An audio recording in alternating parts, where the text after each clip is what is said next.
What is up, everyone? I am Brad from iBUYPOWER. Today we're going to be doing a quick unboxing video for one of our desktops. Things to look out for, things to keep track of, what some of the ports and plugs do, and how to control the lighting on your system, things like that. So I'll be opening the system, taking it out of its box, showing you all the accessories that come with it, pointing out some of the ports, and some common things to look out for with your new iBUYPOWER system. All right, so we're gonna go ahead and take the system out of its box. Cut the tape here.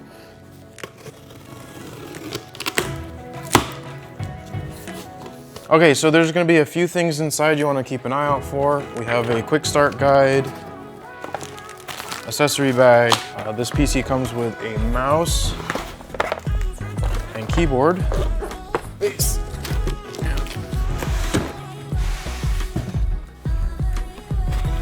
Go ahead and pull the protective foam off the sides of the system.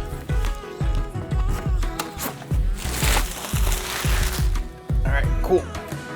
All right, so we got the PC out of its box. Before we take a look too much at the computer itself, we're gonna look at some of the things that we found in the box. First off, we have the accessory bag, the power cord for the PC, that's important, of course. This PC comes with Wi-Fi, so make sure to take a look in your accessory bag. If you do have Wi-Fi antennas, you'll need to screw those onto the PC once we're done. A little user guide for the graphics card. Like I said, any of the parts that come in your computer, if they do come with instruction manuals, we do include them in the accessory bag. You don't necessarily need these, but it's good to keep them, somewhere safe in case you need to refer back to them later. We also have our little card for instructions on how to work the RGB. A lot of these computers will have RGB lighting. There's a few different RGB ecosystems, different control methods. This little card will go through how a lot of those work. The mouse and keyboard, those are pretty self-explanatory. We can set these aside. We also have a quick start guide. Some of the stuff we'll be going over in this video is here in the guide.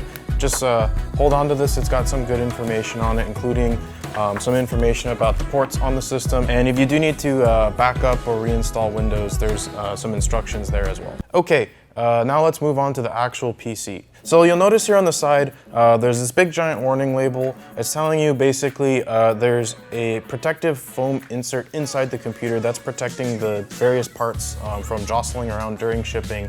You need to make sure to remove that piece of foam before you turn the PC on. So we're gonna go ahead and remove the side panel from the PC. Most side panels will come off with a few screws at the back, and then you'll slide it towards the rear and the panel will come off.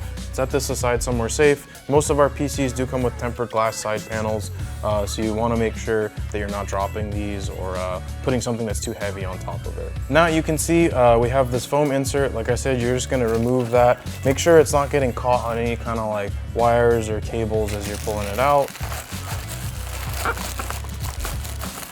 Again, like I said, this is going to support the graphics card. Kind of keep stuff safe during shipping. Okay, so after that, we're gonna take a look at the back of the PC. There's a couple of important things here. All right, so you'll notice two things here. One is we have this big sticker over all of the motherboard ports, basically reminding you that if your PC has a dedicated graphics card, you're gonna wanna plug your monitor into the graphics card. A lot of motherboards do have ports for the integrated graphics for the CPU. By default, those ports are disabled when you have a graphics card. Also, it's a much lower performance type of graphics, so if you're gaming, you want to make sure you're plugging into the ports on your graphics card. I'm gonna go ahead and remove this sticker. Also here, we have a little sticker covering the power plug on the power supply, kind of reminding you the same thing as the warning we saw on the side panel, to remove that foam insert before you plug in and turn on the PC. So we're gonna go ahead and remove this sticker as well. All right, so let's go ahead and take a look at the ports and plugs on the back of the PC. Starting here at the top, we have the connections for the Wi-Fi antennas. Not every PC will have these external connections for Wi-Fi, but this is pretty common nowadays. Again, remember to find the antennas that we had in our accessory bag and screw those in there. Below that, we have the legacy PS2 ports for keyboard and mouse. Not every system will have these as well, but it will give you a little bit of support for those older keyboards and mice. Then we have our blue USB 3 ports. There's two sets of those, two here, two here. In between, we have an HDMI port. Again, I mentioned before, if you're plugging in monitors, you wanna make sure to plug into your video card ports, which are down here, because this port will be disabled. On this card in particular, we have one HDMI port and 3 display ports. HDMI and DisplayPort are the current modern Display cables, depending on what monitor you have, you may not have one or all of these ports. DisplayPort and HDMI can both be adapted to a bunch of other different kinds of ports. So just keep an eye out. You may need to pick up a special cable or adapter to get your monitor or monitors all hooked up and working properly. Then we have our black USB 2.0 ports, our Ethernet port for wired internet. Here are audio ports for your speakers, your microphone, your headphones. Okay, so now that we've run through most of the connections on the PC, it's time to get everything hooked up and powered on. Some USB plugged in here.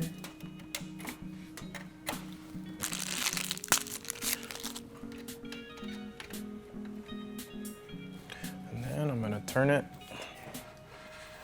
So we're all plugged in. Now it's time to fire the machine up.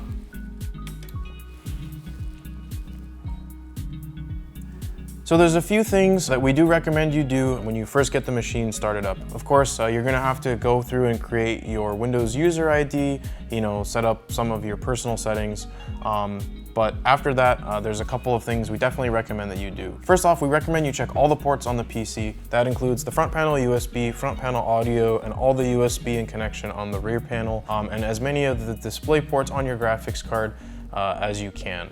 This will make sure that, in the future, if you do need to expand and, add anything, you don't suddenly run into, a dead port or, something that was loose or disconnected. Just want to make sure everything's working right on day one. A lot of people ask us, what kind of software should I download? Actually, the thing we recommend, whatever game you were hyped about playing or a game that you have been playing, go ahead and install that one right away. Give the machine a good workout right off the bat. You really want to make sure that it's performing as expected. Within the first couple of days, depending on your speed of your internet and how many times you restart the PC may go through some Windows updates, some file indexing, so there may be a few slowdowns right at the beginning, but after all that is done, after you're fully up to date, you should have, pretty flawless performance. There shouldn't be any kind of, like I said, slowdowns, no kind of crashing or freezing, nothing like that. It should work flawlessly right out of the box. If you do have any issues with the PC, make sure to get in touch with our support as soon as you can. Of course, all of our PCs do come fully warranted, parts and labor. So if you have any issues, make sure to call us, and we can work through these things with you. So lastly, of course, you do notice this PC does have some RGB lighting going on. We do get a lot of questions about, how that's controlled. If your computer does come with the RGB quick start guide, you can refer to that. But if it doesn't come with it, basically there's three main ways that RGB is controlled on our systems. The first way and the most common way is through motherboard software. So the RGB lighting in the system will be plugged into a header on the motherboard, and you'll use the RGB software that comes with the motherboard to control the lighting.